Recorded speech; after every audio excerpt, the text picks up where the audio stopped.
the important things in life. A philosophy professor stood before his class with some items on the table in front of him.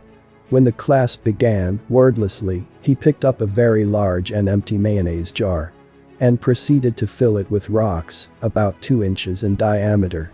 He then asked the students if the jar was full. They agreed that it was. So the professor then picked up a box of pebbles and poured them into the jar. He shook the jar lightly.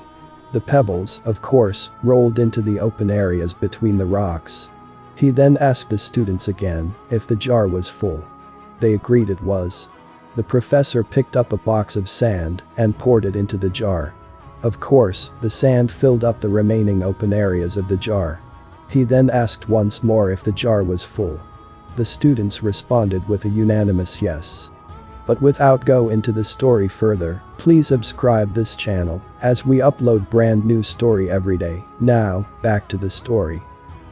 Now, said the professor, I want you to recognize that this jar represents your life.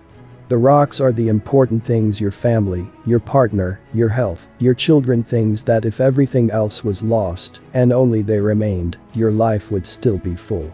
The pebbles are the other things that matter, like your job, your house, your car. The sand is everything else, the small stuff. If you put the sand into the jar first, he continued, there is no room for the pebbles or the rocks. The same goes for your life.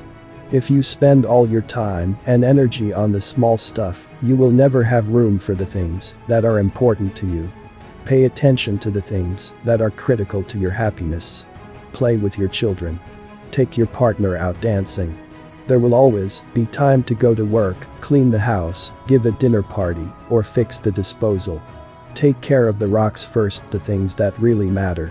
Set your priorities. The rest is just sand.